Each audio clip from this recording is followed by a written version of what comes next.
प्यारे बच्चों, good afternoon. हम लोगों ने इतिहास विषय के अंतर्गत 2 पाठ पढ़ लिया था। आज हम लोग पढ़ेंगे अपना अगला चैप्टर, पाठ 3, जिसका नाम है दिल्ली के सुल्तान। पाठ का नाम है, एक बार फिर से सुन लीजिए, दिल्ली के सुल्तान। तो आइए शुरू करते हैं हम लोग अपना चैप्टर। देखिए, हम लोगों ने पाठ 2 में देखा था कि कावेरी डेल्टा जैसे बड़े राज्यों के केंद्र बन गए थे। हम लोगों ने ये भी देख लिया था कि नई राजधानी दिल्ली हो रही थी। अब इस जहाँ राजधानी बनता है वहाँ लोग ज़्यादा रहना पसंद करते हैं, क्योंकि वहाँ सुविधाएं अधिक होती है। तो धीरे धीरे जनसंख्या दिल्ली की बढ़ रही थी। ठीक है, आगे हम लोग देखते हैं। दिल्ली नगर की जो स्थापना है 12वीं शताब्दी में हुई थी। पहले ही बताए थे आप लोगों को, और आप लोग जानते भी हैं। तो आइए शुरू करते हैं हम लोग आगे। 13वीं शताब्दी के आरंभ में दिल्ली सल्तनत की स्थापना हुई। देखिए, जो अरब देश के आक्रमणकारी थे, महमूद गजनवी, मोहम्मद गोरी, ये लोग तो यहाँ पे आए, आक्रमण किए, लूटे और चले गए। लेकिन उसी में से मोहम्मद गोरी का एक गुलाम था, कुतुबुद्दीन ऐबक।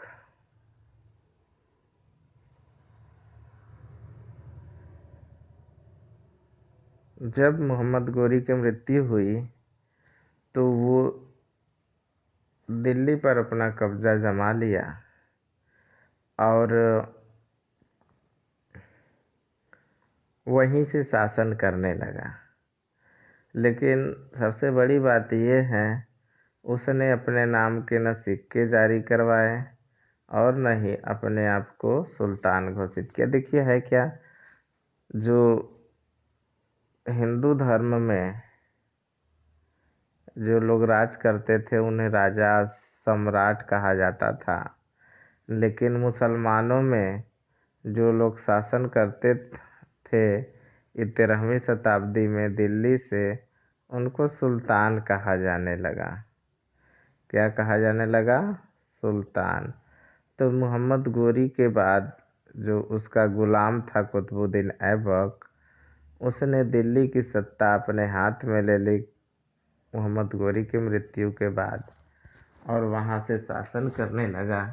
लेकिन वो सुल्तान नहीं था। सुल्तानों में उसकी गिनती नहीं होती है, क्योंकि जो राजा बन जाता है,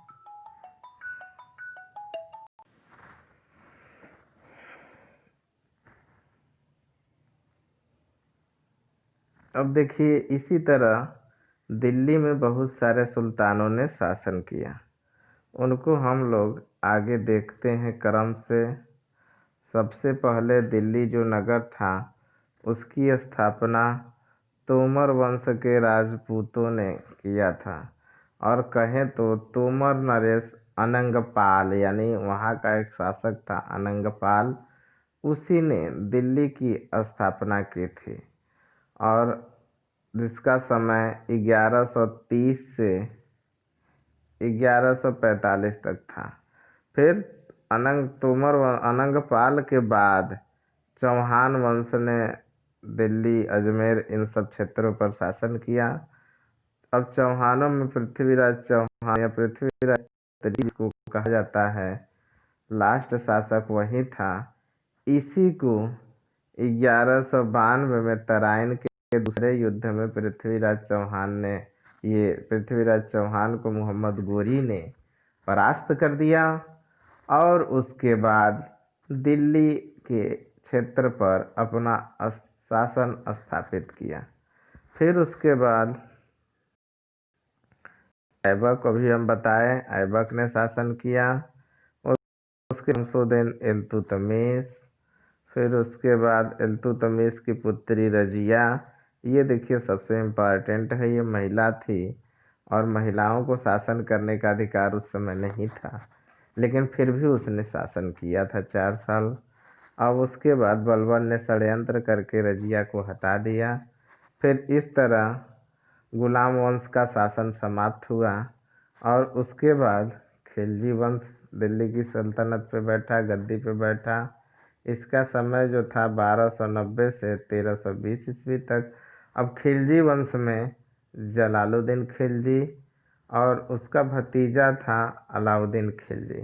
अलाउद्दीन खिलजी ने अपने चाचा जलालुद्दीन खिलजी को ही परास्त किया और दिल्ली की गद्दी अपने हाथ में ले लिया। अब अंतिम शासक था अलाउद्दीन खिलजी। इसकी मृत्यु के बाद तुगलक वंश का गयासुद्दीन तुगलक शासक बना। फिर उसका लड़का था मोहम्मद बिन तुगलक। इसने बहुत सारे ऐसे काम किए जिसके कारण इसको पागल शासक भी कहा गया। एकदम जनता इससे परेशान रहती थी। फिर इसकी मृत्यु हो गई और मृत्यु के बाद फिरोज शाह तुगलक तुगलक वंश का शासक बना। फिर उसके बाद तुगलक वंश का भी अंत हो गया और उसके बाद सैयद वंश का स्थापना हुआ नई दिल्ली पे। लेकिन सैयद वंश बहुत महत्वपूर्ण नहीं है। खिज्र खां इसका संस्थापक था और उसकी मृत्यु के बाद ही इसका शासन समाप्त हो गया। उसके बाद लोधी वंश आया। लोधी वंश में बहलोल लोधी था जिन्होंने शासन किया और उसके बाद सिकंदर लोधी शासन कर रहा था। उसी समय बाबर ने आक्रमण किया और उसे हरा करके भारत में मुगल वंश की स्थापना किया। तो ये सारे शासकों के बारे में हम लोगों को पढ़ना है। थोड़ी सी जानकारी हम लोगों ने ले लिया। आगे हम लोग देखते हैं दिल्ली के सुल्तानों के बारे में हम लोगों को जानकारी कैसे होती है, क्योंकि उस समय तो हम लोग थे नहीं, तो जानकारी कैसे होती है। देखिए, अभिलेख, सिक्के और स्थापत्य कला, यानी उस समय के जो राजा थे, जो राजा होते थे अपने नाम के सिक्के चलाते थे और जो मकान भवन बनवाते थे उस पर अपना नाम लिखवाते थे। जिस क्षेत्र को वो जीतते थे उनके यहाँ इतिहासकार होते थे, वो लोग भी उनके बारे में जानकारी अपने किताबों में लिखते थे। देखिए, इतिहास, तारीख, तारीख एक वचन होता है और तवारीख का मतलब बहुवचन होता है। जो सुल्तानों के शासनकाल में प्रशासन की भाषा फारसी में लिखे गए। सभी जो सुल्तान थे अपना इतिहासकार रखते थे और वो इतिहासकार उस राजा के संबंध में सारी जानकारियाँ फारसी भाषा में लिखते थे। देखिए, ये लिखाने का कार्यक्रम है, कैसे कागज़ को तैयार किया जाता था, लिखा जाता था। और जो महत्वपूर्ण बातें होती हैं हम लोग ऐसे हेडिंग लगा देते हैं, नीचे लाइन खींच देते हैं। ये लोग सोने को पिघला करके उसके नीचे ऐसे निशान लगाते थे इम्पॉर्टेंट चीज़ पर।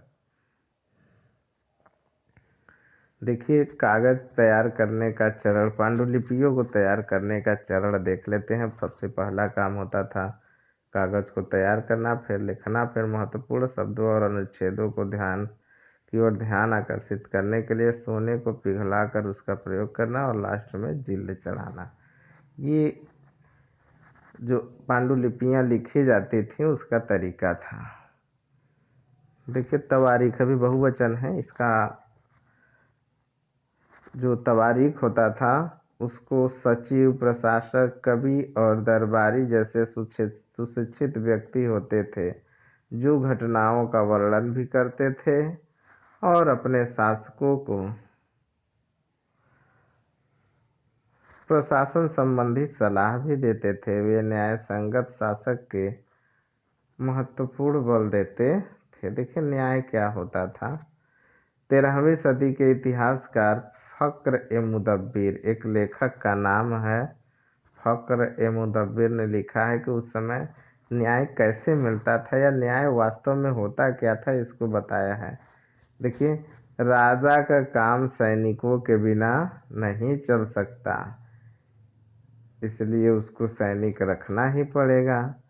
सैनिकों का काम वेतन के बिना नहीं चल सकता था, यानी राजा को वेतन भी देना पड़ेगा।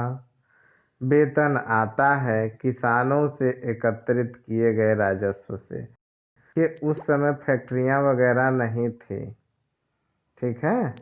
फैक्ट्री वगैरह तो थी नहीं कि वहां से राजा को इनकम होगा। तो मेन जो राजा की कमाई होती थी किसानों की उपज से होता था। मगर किसान भी राजस्व तभी चुकाएंगे जब वे खुशहाल और प्रसन्न होंगे, जब उनको अच्छी उपज होगी, सुविधाएं मिलेंगी, तब तो वो टैक्स चुकाएंगे।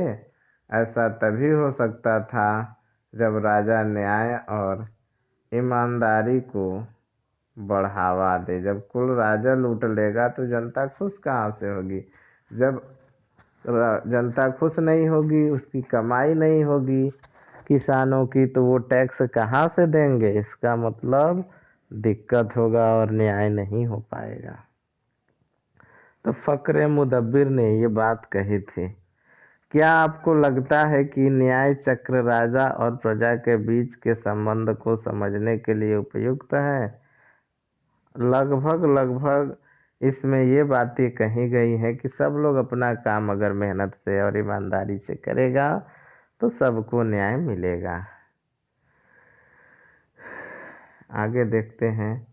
ये कुछ और बातें ध्यान में रखें। तवारीख के लेखक नगरों में, विशेषकर दिल्ली में रहते थे, क्योंकि दिल्ली में बहुत सारी सुविधाएं उपलब्ध थी। गांव में शायद ही कभी रहते हों। दूसरा, वे अक्सर अपने इतिहास सुल्तानों के लिए उनसे ढेर सारे इनाम इकराम पाने की आशा में लिखते थे। ये लेखक अक्सर शासकों को जन्म सिद्ध अधिकार और लिंग भेद पर आधारित आदर्श समाज व्यवस्था बनाए रखने के लिए सलाह देते थे। उनके विचारों से सारे लोग सहमत नहीं होते थे। देखिए, जो राजा थे और इनके जो तवारीख के लेखक होते थे, ये सदैव समाज को पुरुष और स्त्री दो भागों में बांट के बात करते थे और कहते थे राजा का काम महिलाएं नहीं कर सकती। अभी हम जब रजिया के बारे में बताएंगे आप लोगों को, तो बताएंगे रजिया बहुत ही बुद्धिमान और वीर महिला थी, लेकिन वो हार गई क्योंकि जनता उसको अपने राजा के रूप में, अपने सुल्तान के रूप में स्वीकार नहीं करते थे। और जो लेखक होते थे वो भी इस बात को नहीं मानते थे। देखिए, यहाँ दिया हुआ है, सन 1236 में सुल्तान इल्तुतमिश की बेटी रजिया सिंहासन पर बैठी। उस युग के इतिहासकार मिन्हाज सिराज ने स्वीकार किया। जो इल्तुतमिश के इतिहासकार थे, मिन्हाजुद्दीन सिराज इनका नाम है, वह सभी भाइयों से अधिक योग्य और सक्षम थी, वो कहते हैं। लेकिन फिर भी वह एक रानी को शासक के रूप में मान्यता नहीं दे पा रहा था। बराबरी जन की भी स्वतंत्र रूप से शासन करने की कोशिश से प्रसन्नता नहीं थी, इसलिए 1240 में उसे सुल्तान के पद से हटा दिया गया। देखिए, जो मिन्हाजुद्दीन सिराज हैं, उन्होंने रजिया के बारे में एक बात कहा है कि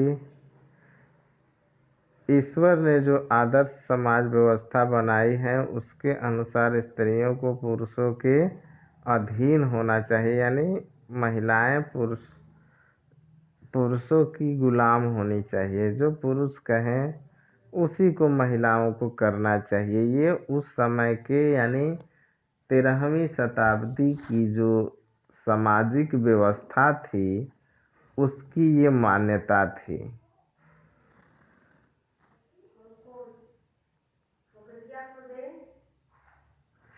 आगे देखते हैं दिल्ली सल्तनत का विस्तार गैरिसन शहर से साम्राज्य तक। देखिए इल्तुतमिश द्वारा जीते गए शहर। अब देखिए दो चीज़ें यहाँ समझ में आ रही है। एक गैरिसन शहर है। गैरिसन शहर किसे कहते हैं इसको हम लोग जानते हैं।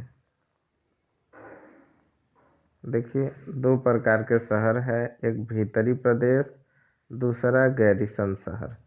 भीतरी प्रदेश किसी शहर या बंदरगाह के आसपास के इलाके जो उस शहर के लिए वस्तुओं और सेवाओं की पूर्ति करते हैं उसे भीतरी प्रदेश कहा जाता है। मतलब ऐसा क्षेत्र जहाँ बंदरगाह हो और उसके आसपास, मतलब ऐसा शहर या बंदरगाह जिसके आसपास के इलाके उस शहर के लिए आवश्यकताओं की पूर्ति करते हैं उसे भीतरी प्रदेश कहा जाता है। और गैरिसन शहर किले बंद बसाव जहाँ सैनिक रहते हैं उसे गैरिसन शहर कहते हैं। और यहाँ देखिए किस बात के लिए कहा गया है, गैरिसन शहर से साम्राज्य तक, यानी जहाँ सैनिक रहते हैं उससे साम्राज्य तक का।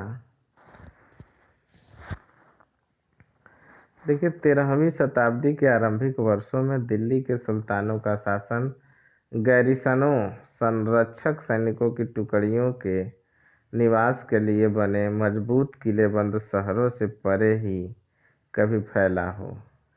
शहरों से संबद्ध लेकिन उनसे दूर भीतरी प्रदेशों पर उनका नियंत्रण न के बराबर था। यानी जो वस्तुओं की आपूर्ति करते हैं वहाँ तक इनकी पकड़ नहीं थी, इसलिए उन्हें आवश्यक सामग्री रसद आदि के लिए व्यापार कर या लूट मार पर ही निर्भर रहना पड़ता था। देखिए बस गैरिसन शहर तक उनका अधिकार था, यानी सैनिक बस रहते थे और उनकी पूर्ति कहाँ से हो, भीतरी प्रदेशों पर उनका अधिकार नहीं था, इसलिए वो लूट खसोट करते थे। दिल्ली से सुदूर बंगाल और सिंध के गैरिसनों शहरों का नियंत्रण बहुत ही कठिन था। बगावत युद्ध यहाँ तक कि खराब मौसम में भी उनसे संपर्क के नाजुक सूत्र छिन्न भिन्न हो जाते थे।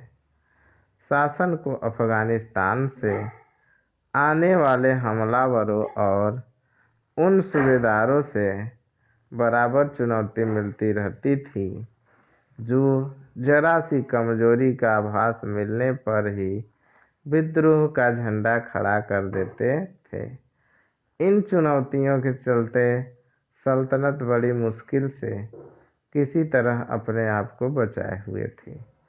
इसका विस्तार हुआ गयासुद्दीन, बलबन, अलाउद्दीन खिलजी और मुहम्मद तुगलक के शासनकाल में। बलबन अपनी शान शौकत का बड़ा ही, मान प्रतिष्ठा का बड़ा ही ख्याल रखता था। अगर कोई इसके खिलाफ विद्रोह करता था तो सपरिवार उसको कटवा देता था। अलाउद्दीन खिलजी ने बहुत सारे नियम ऐसे बनाए, बहुत सारे कानून ऐसे बनाए जो आज भी हमारे देश में लागू है। इसकी चर्चा जब हम उनको पढ़ाने लगेंगे तो आपके सामने करेंगे। अब सल्तनत की भीतरी सीमाओं में जो अभियान, भीतरी सीमा को मतलब जहाँ से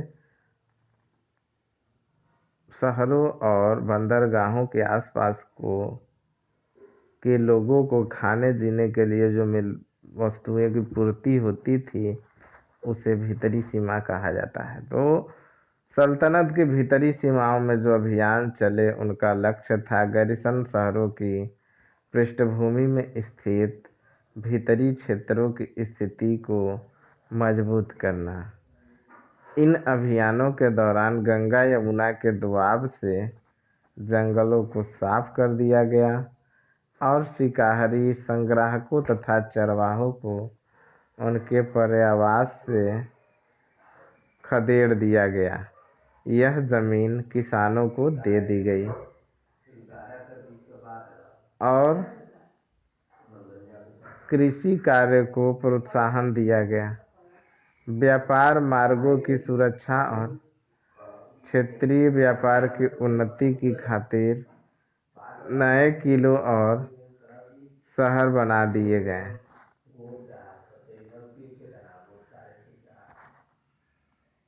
दूसरा विस्तार सल्तनत की बाहरी सीमा पर हुआ। अलाउद्दीन खिलजी के शासनकाल में दक्षिण भारत को लक्ष्य करके सैनिक अभियान शुरू हुए और ये अभियान मोहम्मद तुगलक के समय में अपनी सीमा पर पहुंच गए। यानी दक्षिण भारत के बहुत सारे राज्यों को भी अलाउद्दीन खिलजी ने जीत लिया और उसका एक महत्वपूर्ण जो मंत्री था, सेनापति था, मलिक काफूर था, जो एक हिजड़ा था।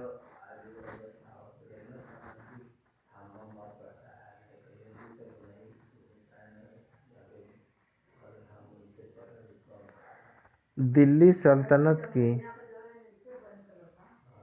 सेनाओं की शुरुआत अपेक्षाकृत कमजोर थी, मगर 150 वर्ष बाद मोहम्मद तुगलक के राज्यकाल के अंत तक इस उपमहाद्वीप का एक विशाल क्षेत्र इसके युद्ध अभियान के अंतर्गत आ चुका था।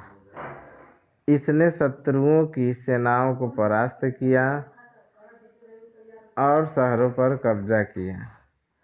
इसके सूबेदार और प्रशासक मुकदमों में फैसले सुनाते थे और साथ ही किसानों से कर वसूल करते थे। लेकिन इतने विशाल क्षेत्र पर इनका नियंत्रण किस सीमा तक और कितना प्रभावी था, ये चीज़ें देखिए। ये जो दिल्ली वाला हिस्सा बना हुआ है, यहाँ से यहाँ तक का जो शासक था वो अलाउद्दीन खिलजी बन चुका था। तो आज के लिए बस इतना ही। आगे अगले भाग में। धन्यवाद।